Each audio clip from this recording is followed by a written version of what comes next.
So 5 on the new developments unfolding in the Middle East. This morning, Israel and Hamas agreed to extend their temporary ceasefire by 2 days, allowing for more hostages to be freed. That truce was supposed to end late last night. Hamas has agreed to release 10 hostages per day. So far, most of those released are women and children, but there are still dozens of people being held right now, including Americans. The White House negotiating team is working around the clock to free them. Back here at home, there is now a civil rights complaint filed at the Department of Education after a recent walkout over the war at Edina High School. The school suspended 2 Muslim students for chanting "From the river to the sea, Palestine will be free." Many prominent Jewish organizations condemned the phrase, calling it inherently anti-Semitic. An attorney representing the students filed a complaint yesterday with the U.S. Department of Education's Office for Civil Rights. The Edina School District suspended these 2 students, adopted the view of some people that that particular slogan is anti-Semitic, and claimed that it would be disruptive to the school district in the absence of any actual evidence of disruption.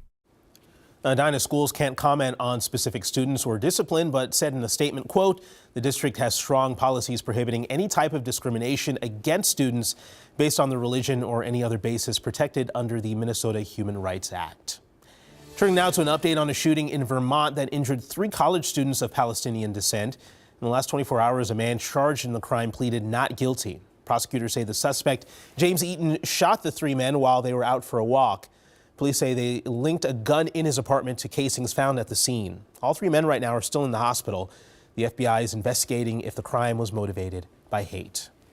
Derek Chauvin's attorney is now talking about the former MPD officer's prison stabbing. This also comes as Chauvin's family says they weren't contacted by prison officials until 2 days after the attack. Chauvin's attorney says he is troubled by this information. I'm Lou Raguse. No one has been charged yet in the prison stabbing of Derek Chauvin, the former Minneapolis police officer who was convicted of murdering George Floyd. Chauvin was attacked by a fellow inmate on Friday at the federal prison in Tucson, Arizona. The latest information we have from the Bureau of Prisons is still that Chauvin is in stable condition at a hospital. In an interview, his attorney said that prior to this attack, Chauvin felt safe in the general population at that prison. His attorney and family are frustrated by a lack of communication and information from the feds.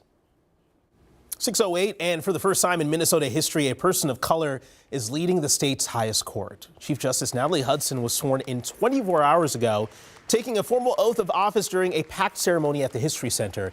She has decades of experience from housing and unemployment law to assistant attorney general. Hudson is one of only a few black justices to ever serve on the state Supreme Court, including Alan Page, who was the first back in 1992 and served until Hudson replaced him 8 years ago.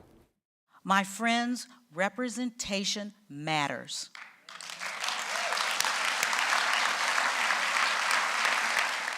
Most importantly, a diverse and representative judiciary assures that our courts are places where justice is not only done, but is seen to be done.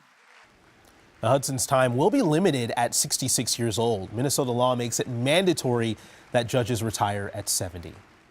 The first woman to ever lead St. Cloud State University is leaving her post. Dr. Robin Wacker says she will leave her position as the school's president in June. Now, while we don't know why she's leaving, her departure comes as the school deals with major budget cuts. St. Cloud State says a search for an interim president will start in the spring.